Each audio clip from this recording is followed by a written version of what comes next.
Hello there, folks. Hey, this is Joe Wazoo here. This is video number 4 in the series of virtual classes. And what we're going to do in this one, well, we've already tested our communications to our HMI. We've tested our PLC comms working. We've got a tag value on our screen, works good. Now what we're going to do is we're going to go a little further, and we're going to set up all the tags to talk to our tank application. The tank application is, of course, on our simulator. Whoops, that's the wrong button. We go back to the main here. This button here takes me there.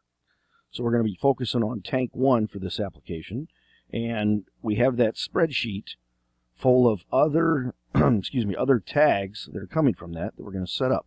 So we can see here we've already got the temperature working. Let me go to tank 1. That's more interacting with. And now we're going to do our level milliamps, because at the top of the tank there's a sensor that puts out a 4 to 20 milliamp signal, and we're going to program in here how many gallons the tank can hold. The sensor will tell us the raw amount of that tank.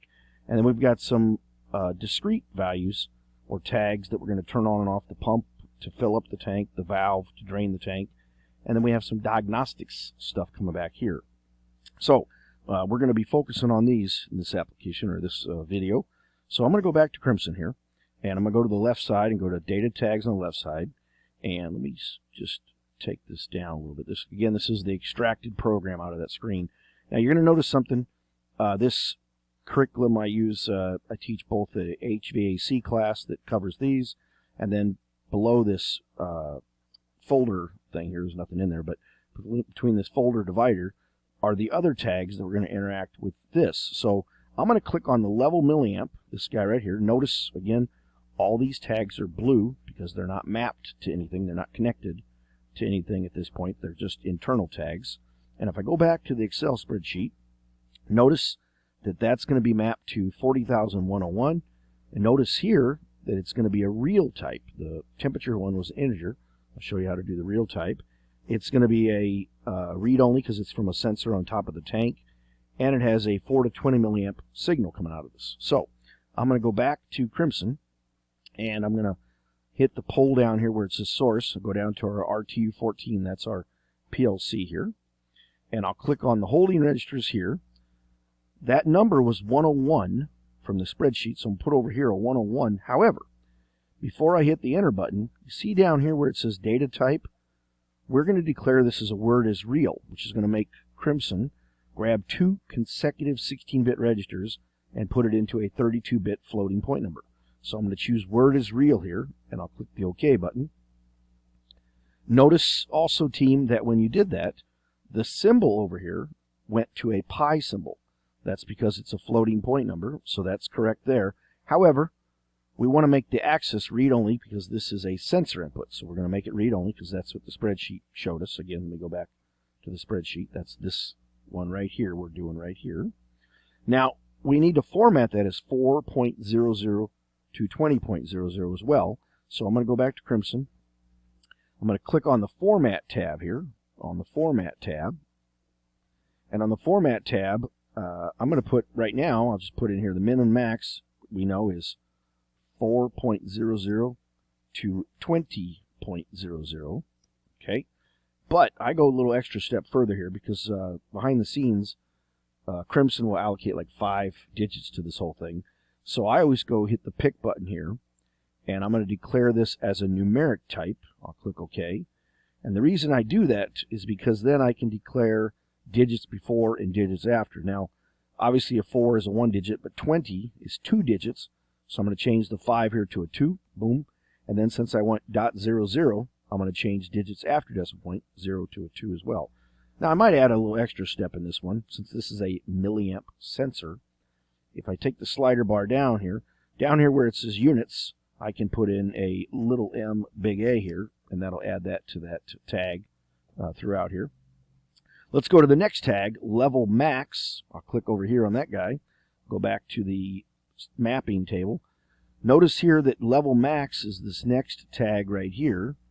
Notice that it's going to register 103. So you might ask yourself, what happened to 102? Well, this one being real, it consumes 101 and 102. There's the 2 16-bit consecutive registers. This now is going to go to 103. It's going to be read and write because that's a value we can tell how many gallons the tank will hold. And it's going to have a limit of 0 to 100. So I'm going to go back to Crimson here, and I'll hit the Data tab here. I'll go down where it says Internal, go down to my PLC RTU14. I'll do holding registers here. That was number 103, so I'll put a 103. It's going to be a word as word because it's an integer, so I'll click OK. I am going to leave this one red because it's read and write, so because I want the operator to be able to change that, so that's okay. But I am going to go to the Format tab, because on the Format tab, the limiting from the spreadsheet, let me go back here, is 0 to 100. So here in Crimson, I'll put a minimum value here as 0, and I'll put a maximum value of 100. I don't have to really do anything on the Formatting tab here, because this will limit the operator from putting in any more than 100, so I don't have to say 3 digits before or anything like that. I can leave that alone for now. Let's go to the next tab, team, or next tag, which is Level Raw. And on Level Raw, I'll hit the Data tab, hit the pull down here, go to RTU14. Let me go back to the spreadsheet. Level Raw is interesting. It goes to 104. It's an int, which is great. Read and write, perfect. But here's something interesting. Its maximum value is actually going to come from this tag right here. So let me show you how we're going to do that. So we just got to remember 104 for this one. So I'll go back to Crimson, and I'll click the top holding registers. Word is word, 104 right there. Enter. I'm going to leave read and write because that's a writable tag. That's okay. But I'm going to go to the Format tab, and we know the minimum is going to be 0. Let me just show you. See right here, the minimum is 0, but the max upper number is actually from this tag. So watch how I do this. This is interesting.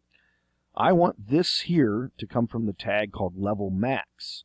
So what I'm going to do is I'll go over here to the right side of Crimson, and I'm simply going to grab the tag called Level Max and drag and drop it, boom, right there. Now that guy's getting its maximum value from this other tag, which is perfect. Now what happens a lot of times when I'm teaching class is students will accidentally grab the Level Raw tag just because it's there, and they'll put it here, and they'll get this circular reference error that you see down here. And what's happening, if I click on it, really doesn't tell you where the problem child is, but you can see that you've got a red tag over here now, and it takes you to the tag. So it doesn't really completely explicitly say where the problem is, but if I go back to the format here, through some investigation, I can say, oh, the maximum value here is tied to the same tag here. That's a circular reference. So to fix this, I'll just drag Level Max over this like that.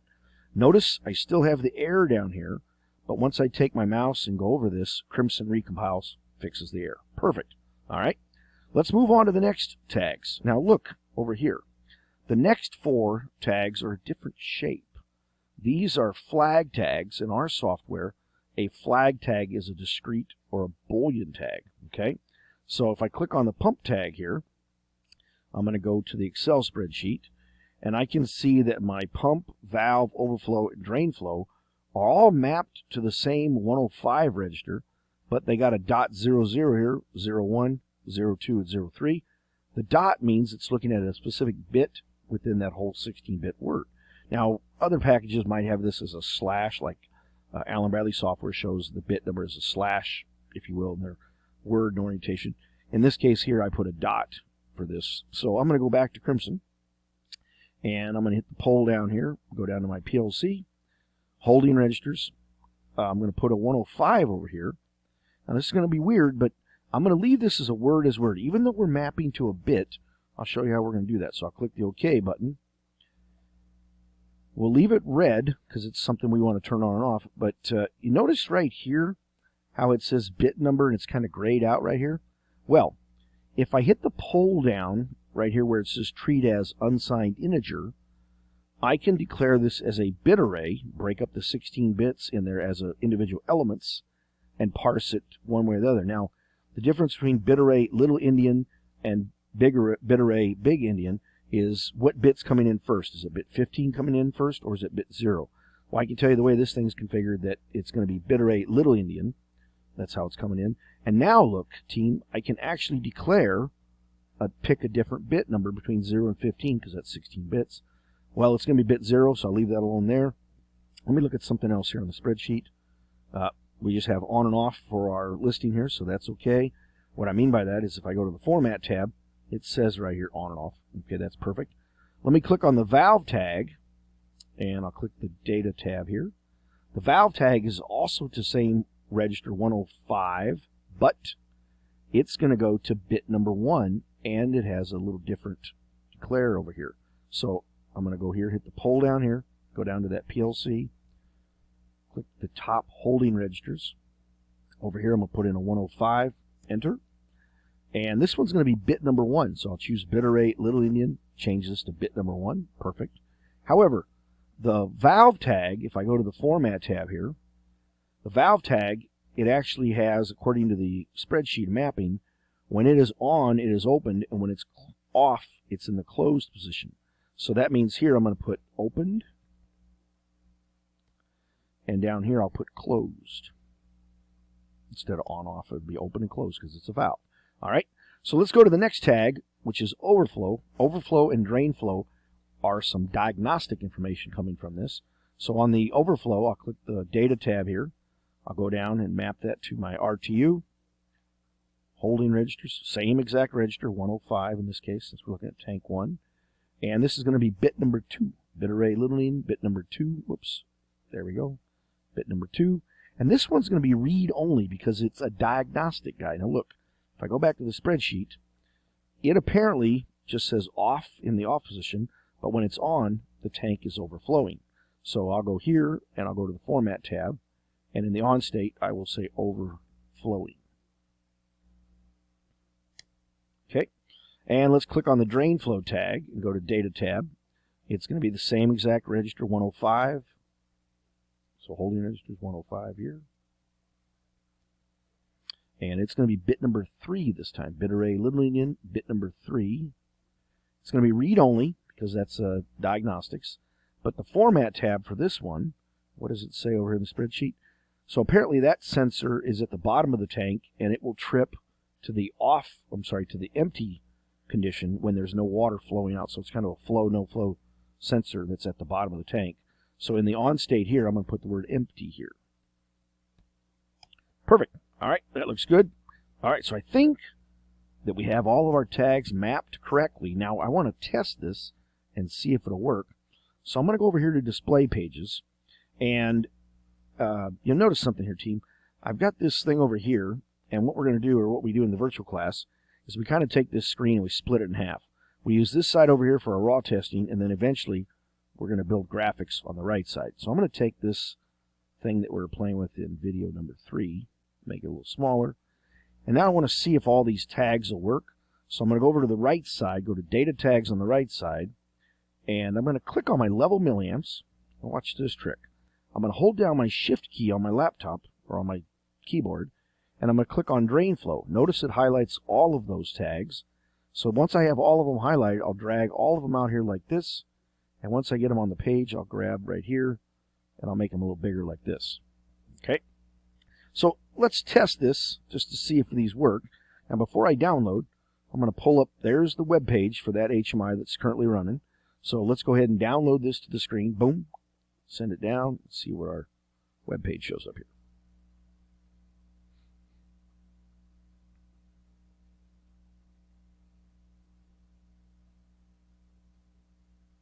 Perfect. Okay, so we see we got our values working. Looks good here. All right. So let's go change a few of these. I mean, what I'm saying is that I can see the values, so it's definitely talking to the PLC right now. So I'm going to do a couple things here. The level milliamp is a green tag over here, which is read-only in this case. So I'm going to double-click on the level milliamp, and I'm going to go to the Edge tab here, go to the Edge, and I'll give the edge a border, say 2 pixels. I'll change the color of the edge to green, and then I'm going to be a little weird. I'm going to go to the Figure tab, and on the Figure tab, I'm going to have this guy always have a white background with the black font will contrast quite well. So hit the pull down, choose solid color, change the color here from some custom 3 to that, and then click OK. So that works for me there. Now, the level max is a red tag over here and a little bit different. So let's do this level max the long way, and then I'll show you a shortcut. So the level max, I'll go to the Data tab. First off, I want you to notice, look at the 0 right here. Notice how it's got the gray background with the black colored font. Well, right here where it says Operation, I want the operator to be able to put in a number here. So I'm going to hit the pull down here and change this to data entry. Watch what happens to the 0 when I change this to data entry. Boom.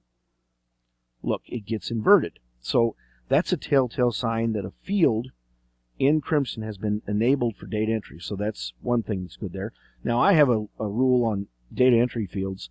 I always like to give them a border as well. That way it tells the operator where to click. So I'll click the Edge tab here. Change this to 2 pixels. I'm going to change the color to red because that guy has the writable, just the color of the tag. And then once again, I'll go to the Figure tab. And on the Figure tab where it says No Fill, I'll hit the pull down, choose Solid Color, and choose the color white for the background.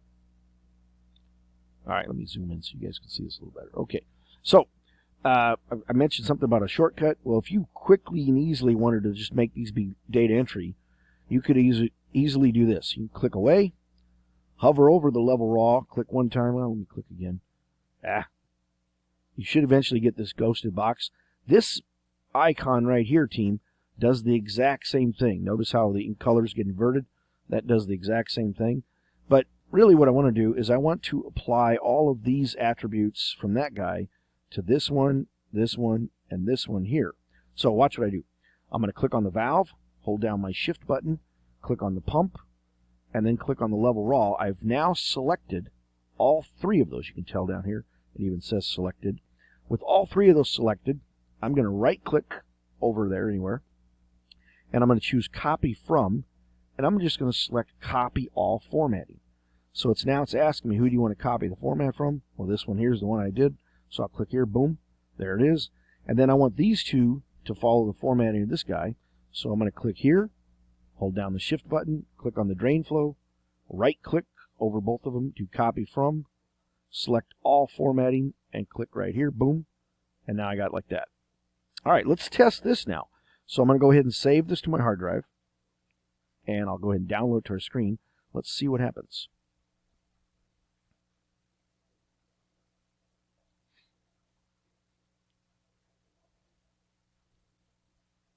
So, if you notice right now, the tank over here has got 0 and 0.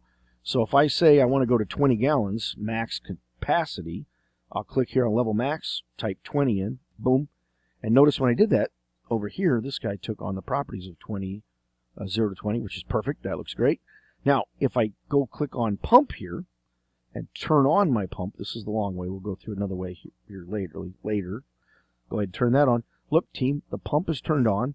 And I can see that my milliamp is reading because my sensor on top is reading the tank level. And also the level raw in integers is coming back as well. So I'll let this thing fill all the way up. Let's see what it does when it gets full.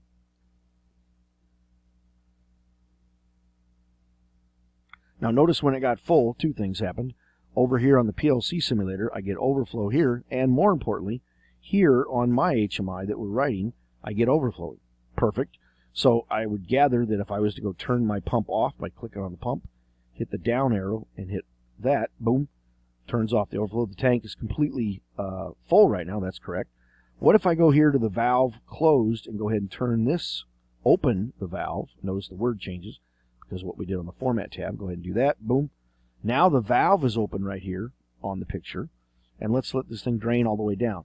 The reason I'm going to let it drain all the way down is I want to see what happens to the drain flow.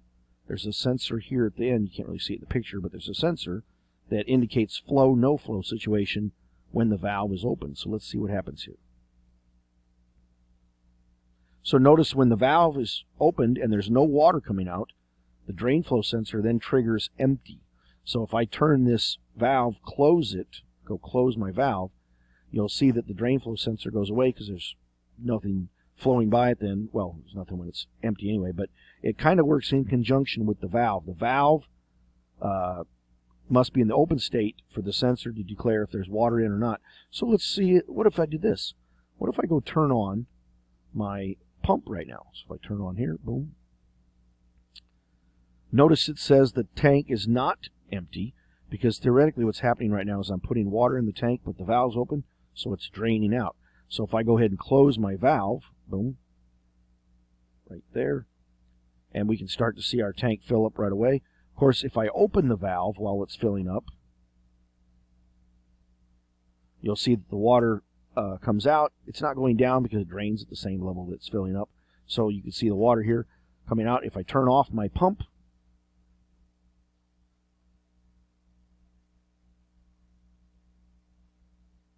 we will see if we get our drain flow here. Perfect. So I'm convinced right now in this video that we've got all our tags correctly configured. Looks to me like it's working fine. I'm going to go ahead and close my valve. And that's good. So the next video, we're going to go a little further. This is really great for testing, but the next video, we're going to start to add graphics to this. So it's much more appealing, much like the graphics are over here in our simulator. So that's it for this one. We've tested all our tags. Everything looks great. Perfect. All right. Thanks a lot.